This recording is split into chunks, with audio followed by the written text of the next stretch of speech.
ત્યારબાદ સુખદેવજી મહારાજ રાજા પરીક્ષિતને કહે, નવધા ભક્તિની કથા કહીને સંભળાવે કે હિરણ્યકશ્યપુને વિચાર આવ્યો કે મારે મારા સહોદરનું વેર લેવું જોઈએ, મારે મારા ભાઈ હિરણ્યકશ્યપુનું વેર લેવું જોઈએ અને ભગવાન વિષ્ણુની સાથે યુદ્ધ કરવું જોઈએ. વેર લેવાનું નક્કી કર્યું. વળી વિચાર્યું કે વેર લેવા માટે પેલા બળની જરૂર પડે, તો બળ મેળવવા માટે જંગલમાં જઈને બ્રહ્માજીનું તપ કરવાનું વિચાર્યું. અને એક દિવસે સવારે વહેલા હિરણ્યકશ્યપુ જંગલમાં તપ કરવા માટે ઘરેથી નીકળે. એ જ સમયે કયાદુ પ્રશ્ન કરે, પતિદેવ ક્યાં જાઓ છો, ક્યાં જાઓ છો એમ પ્રશ્ન કર્યો. તરત જ હિરણ્યકશ્યપુ કહે કે બ્રહ્માનું તપ કરવા જાઉં છું, મારે બળ મેળવવું છે એટલા માટે, અને પછી મારે મારા સહોદરનું વેર લેવું છે. કયાદુ કહે કે રેવા દો ને પતિદેવ, આપણે કાંઈ યુદ્ધ નથી કરવું. ના, તમને સ્ત્રીઓને ન ખબર પડે, મારે મારા ભાઈનું વેર લેવું છે. સારું, પણ ક્યારે પાછા આવશો? કયાદુએ પ્રશ્ન કર્યો કે ક્યારે પાછા આવશો? તો એ જ સમયે હિરણ્યકશ્યપુ કહે કે કદાચ 5 વર્ષે થાય, 10 વર્ષે થાય કે 100 વર્ષે થાય, જ્યારે ભગવાન પ્રસન્ન થશે એ સમયે હું પાછો આવી જઈશ. સારું. હિરણ્યકશ્યપુ જંગલમાં ગયા અને એક વૃક્ષની નીચે પદ્માસનને વાળીને બેઠા અને હજી તો ભગવાન બ્રહ્માજીનું તપ કરવા માટે બ્રહ્માજીને પ્રાર્થના કરે, ઓમ બ્રહ્મણે નમઃ. ત્યાં ઝાડવા ઉપર એક પોપટ આવીને બોલે, ઓમ નારાયણે નમઃ. હિરણ્યકશ્યપુ તરત જ પોપટને ઉડાડે છે. એટલે હજી તો શરૂઆત કરી અને શરૂઆતમાં જ તે મારા દુશ્મનનું નામ ક્યાં લીધું, પોપટને ઉડાડી મૂક્યો. અને વળી પાછું ભગવાન બ્રહ્માજીનું તપ કરવાની શરૂઆત કરે. ત્યાં પાછો પોપટ આવીને બોલે, ઓમ નારાયણ નમઃ. આવું 4-5 વખત બન્યું. હિરણ્યકશ્યપુ વિચારે કે આજ મુહૂર્ત નથી, માટે લાય આજે હું પાછો ઘરે વયો જાઉં અને સારું મુહૂર્ત કઢાવીને પાછો આવું. હિરણ્યકશ્યપુ ઘરે આવે. તરત જ કયાદુ પ્રશ્ન કરે, અરે આટલા જલ્દી ભગવાન પ્રસન્ન થઈ ગયા? હિરણ્યકશ્યપુ કહે, ના ના, ભગવાન પ્રસન્ન નથી થયા, પણ આજે હું તપ કરવા ગયો,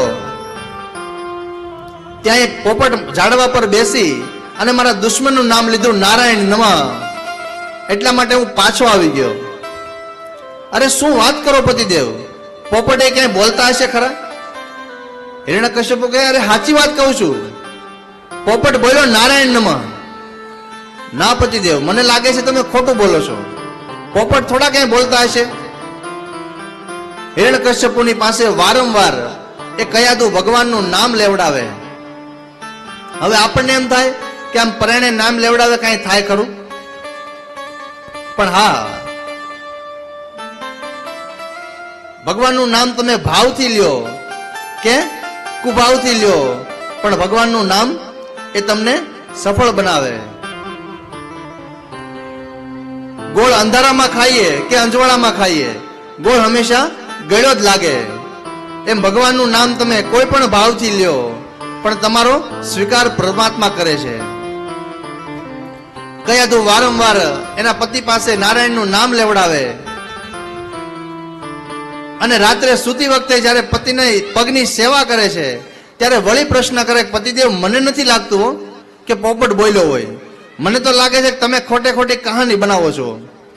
અને એ જ સમયે હિરણ્યકશ્યપુને આવેશમાં આવી પથારીમાંથી બેઠો થઈ અને કયાદુને કહે, કયાદુ તને કેટલી વાર કીધું કે પોપટ બોલ્યો નારાયણ નમઃ, નારાયણ નમઃ, નારાયણ નમઃ, નારાયણ નમઃ, નારાયણ નમઃ, નારાયણ નમઃ. આમ એક હારે 100 વાર બોલી ગયો. ત્યારબાદ સમય પસાર થતા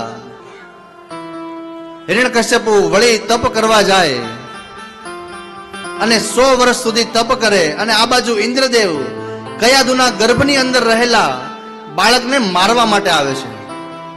ત્યારે દેવર્ષિ નારદ એની રક્ષા કરે અને દેવર્ષિ નારદ ઇન્દ્રને કહે કે તમે ચિંતા ન કરો, ભલે આનો બાપ રાક્ષસ છે, પણ આના ગર્ભમાંથી જે બાળક આવશે ને એ ભગવાનનો અનન્ય ભક્ત બનીને આવશે, માટે તમે ચિંતા ન કરો.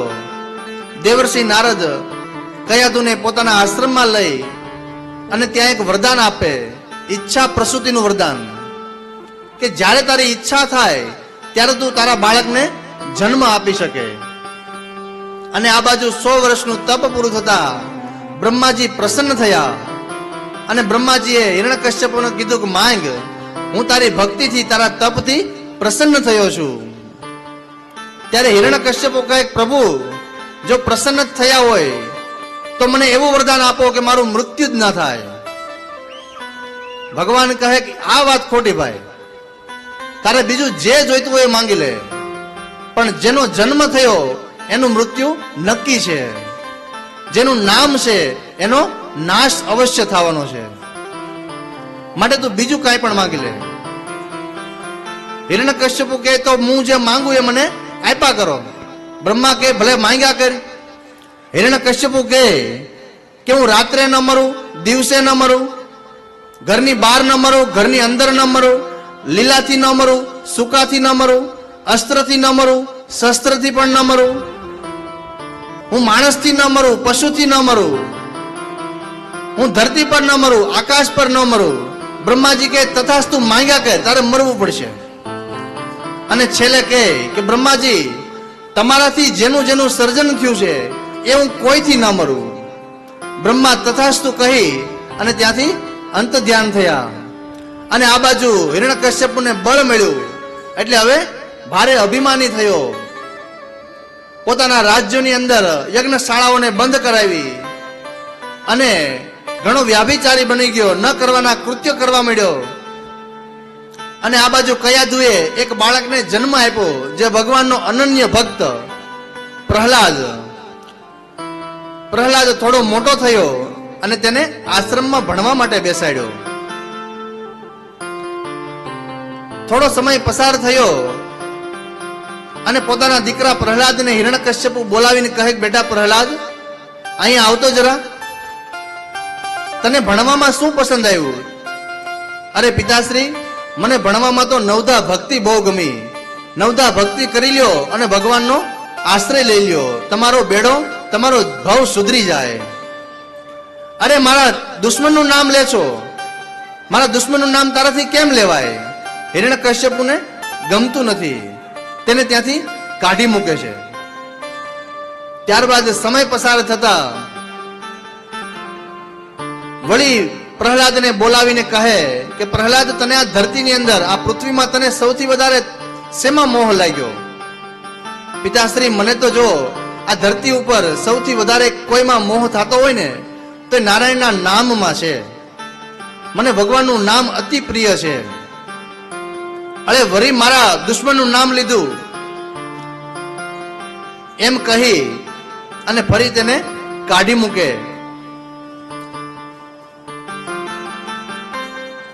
અને પોતાના સૈનિકોને આજ્ઞા કરી કે તમે જાઓ અને પ્રહલાદને મરાવી નાખો. રાજાની આજ્ઞા થતા સૈનિકોએ પ્રહલાદને પર્વત પરથી ફેંક્યો, પાણીમાં ડુબાડ્યો, હાથીના પગની નીચે કચડાયો, પણ છતાં તેનો વાળ વાંકો થતો નથી. જેને રામના રખોપા હોય, જેને ભગવાન કૃષ્ણના રખોપા હોય, તેનો કોણ વાળ વાંકો કરી શકે? ત્યારબાદ પોતાની બહેન હોલિકા આવે અને હોલિકા હિરણ્યકશ્યપુને કહે કે ભાઈ, મારી પાસે વરદાનની ચુંદડી છે, મારી પાસે વરદાનની ચુંદડી છે. આપણે એક કામ કરીએ, તમે ચિતા તૈયાર કરો અને ચિતાની ઉપર હું પ્રહલાદને ખોળામાં લઈને બેસી જાઉં અને ચુંદડી મેં ઓઢેલી હશે માટે મને કઈ થશે નહીં અને પ્રહલાદ બળીને મરી જશે. વાત નક્કી થઈ, ચિતા તૈયાર કરવામાં આવી અને હોલિકા પોતાની વરદાનની ચુંદડી ઓઢી અને ચિતાની ઉપર બેસીને પ્રહલાદને કહે, બેટા પ્રહલાદ આવી જા, બેટા મારી ગોદમાં આવીને બેસી જા. પ્રહલાદ કહે, ચાલો ફૂઈ, તમારી પુણ્યતિથિ નક્કી કરી નાખી. હવે તરત જ પ્રહલાદને પોતાના ખોળામાં બેસાડી અને જેવી આગ લગાડી તરત જ ભગવાનનું નામ રટન ચાલુ કરી દીધું, નારાયણ નારાયણ. અને અગ્નિ પકડતા જ હોલિકા બળીને ભસ્મ થઈ અને પ્રહલાદને વાળ વાકો ન થયો. ત્યારબાદ સમય પસાર થતા હિરણ્યકશ્યપુ એકવાર પ્રહલાદને બોલાવીને કહે કે પ્રહલાદ, તારો હરિ તું નારાયણ નારાયણ જે કરે છે તો ક્યાં છે તારો નારાયણ? ત્યારે પ્રહલાદ કહે, પિતાશ્રી, ક્યાં છે મારો નારાયણ એમ નહીં, ક્યાં નથી મારો નારાયણ એમ કહો. અત્ર તત્ર ને સર્વત્ર મારો નારાયણ છે. જલમાં છે, સ્થળમાં છે, પર્વતોમાં છે, કણ કણની અંદર મારો નારાયણ સમાયેલો છે. અને એ જ સમયે હિરણ્યકશ્યપુ એક લાલ સ્તંભને અગ્નિમાં ધગધગાવી અને લાલ ચોળ કરી દીધો. અને પ્રહલાદને કહે, પ્રહલાદ, જો તારો નારાયણ દરેક જગ્યાએ હોય તો શું આ સ્તંભની અંદર પણ છે? પ્રહલાદ કહે, હા પિતાજી, મારો નારાયણ એમાં પણ છે. જો તારો નારાયણ એમાં હોય તો જા, તે સ્તંભને તું બાથ ભીડી જા. પ્રહલાદ ધીમે ધીમે ડગલા ભરી અને સ્તંભની નજીક આવે. સ્તંભની નજીક આવતા જ સ્તંભને લાલ ચોળ ગરમ જોઈ અને પ્રહલાદના મનમાં શંકા થઈ. થોડોક ડર લાગી ગયો કે લઈને કદાચ હું બાથ ભીડીશ તો હું દાજી જઈશ. અને આ બાજુ વિષ્ણુ ભગવાન વૈકુંઠની અંદર, જો મારો ભક્તનું મન ડગી જતું હોય એ મારાથી કોઈ દિવસ ન જોવાય. અને એ જ સમયે એ લાલ ચોળ સ્તંભની ઉપર નાની નાની કાળી કીડીઓની હારમાળા ભગવાન ઊભી કરે અને પ્રહલાદને સંકેત આપે કે હે પ્રહલાદ, જો આ નાની કીડીઓને બચાવી લેતો હોય તો હું તને પણ બચાવી લે. બાથ ભીડી જા, બાથ ભીડી જા પ્રહલાદ.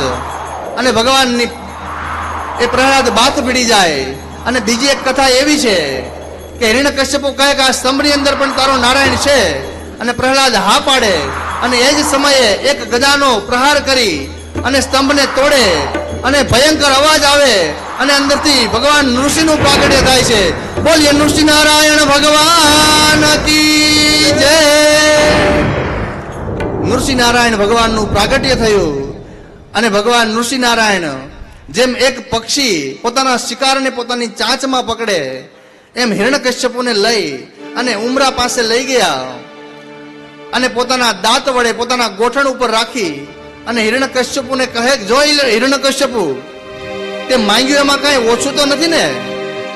જોઈ લેજે, નથી અત્યારે રાત કે નથી અત્યારે દિવસ, સંધ્યાનો સમય છે.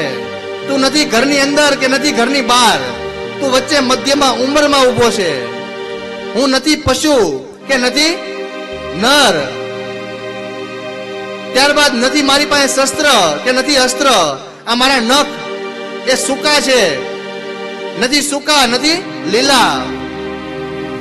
અને સાંભળી લે, બ્રહ્માએ મારું નહીં પણ મેં બ્રહ્માનું સર્જન કર્યું છે. અને ત્યારબાદ હિરણ્યકશ્યપુની છાતીમાં પોતાના નખ વડે ભગવાન પ્રહાર કરી અને હિરણ્યકશ્યપુનો ઉદ્ધાર કરે છે. અને ત્યારબાદ એક પછી એક ભગવાન હિરણ્યકશ્યપુના આંતરડાને લઈ અને પોતાની ડોકમાં પહેરવા લાગ્યા અને ખૂબ જ ક્રોધાયમાન થયા છે. અને તેનો ભક્ત પ્રહલાદ ભગવાનની સ્તુતિ કરે અને સ્તુતિને લઈ અને ભગવાન શાંત થયા. અને ભગવાન કહે કે બેટા પ્રહલાદ, મારે આવવામાં મોડું તો નથી થયું ને? મારે આવવામાં મોડું તો નથી થયું ને? માંગ લે, હું તારી ભક્તિથી પ્રસન્ન થયો છું. વારંવાર ભગવાન માંગવાની યાચના કરે. ત્યારે પ્રહલાદને થયું કે પ્રભુ મને પૂછે છે કંઈક માંગવા માટે, તો નક્કી હજી મારા મનની અંદર કંઈક ને કંઈક માંગવાની કંઈક આશાની તૃષ્ણા હશે. તો પ્રભુ એક કામ કરો, મારા મનની અંદર જે આશાઓ રહેલી છે એ આશાઓને જડમૂળમાંથી ફેંકી દો. ત્યારબાદ ભગવાનની સ્તુતિ કરીને ભગવાનને રાજી કરે છે, પ્રસન્ન કરે. એ નવધા ભક્તિની કથા મૈત્રેય મહારાજ વિદુરજીને કહીને સંભળાવે.